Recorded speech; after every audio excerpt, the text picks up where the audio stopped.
ఉత్తరాంధ్రకు గోదావరి జలాలు అందించే కీలక ఘట్టానికి రంగం సిద్ధమైంది. పోలవరం ఎడమ కాలువ ద్వారా నీటి విడుదల కార్యక్రమానికి ముఖ్యమంత్రి చంద్రబాబు హాజరు కానున్నారు. ఈ నేపథ్యంలో అనకాపల్లి జిల్లా పాయకరావుపేట నియోజకవర్గంలో ఏర్పాట్లు ముమ్మరమయ్యాయి.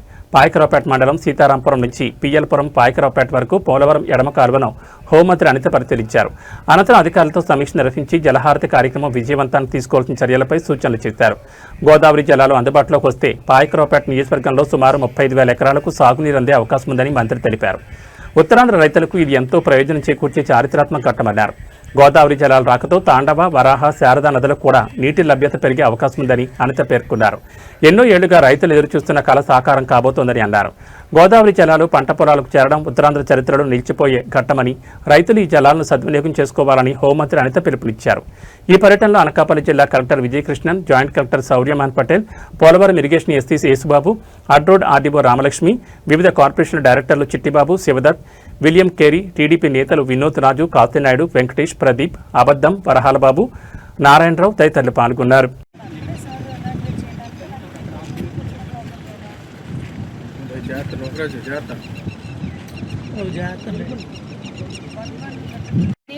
నేను ఇంకొంచెం ముందుకు వచ్చిన తర్వాత జస్ట్ ఒక 2 కిలోమీటర్స్ దాటితే బ్రిడ్జెస్ ఉంటాయి మనకి, అటు ఇటు అవతలకి దీనికి విలేజెస్ 111 తర్వాత 111 అదే వాటర్ మనం ఆహ్వానించాలనుకుంటే దట్ ఇస్ అ ప్లేస్.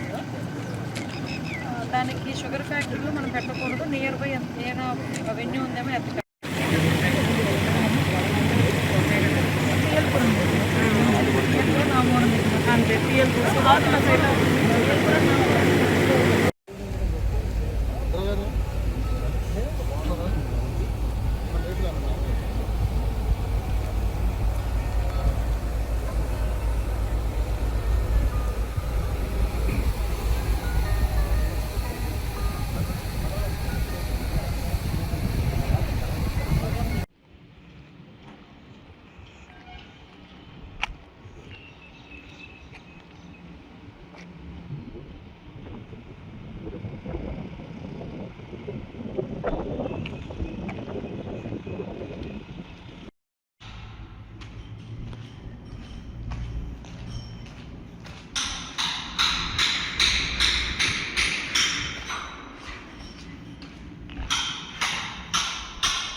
ఒక చరిత్ర.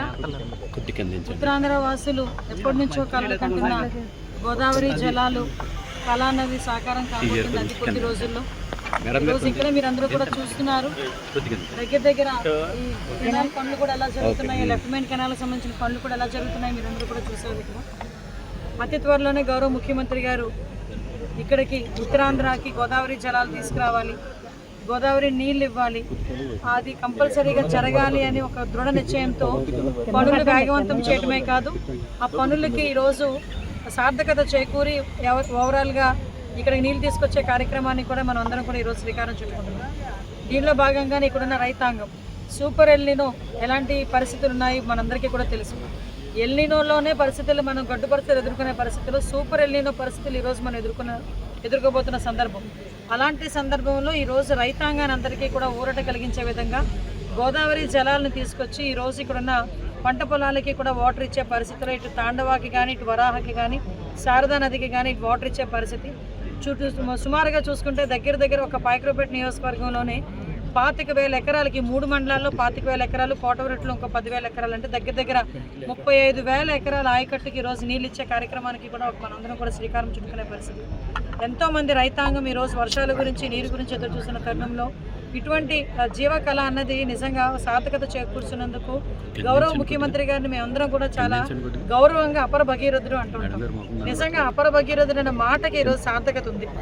కాబట్టి ఈరోజు ఎంతో మంది చేయలేని పనిని ఈరోజు ఆయన చేసి చూపిస్తున్నారు.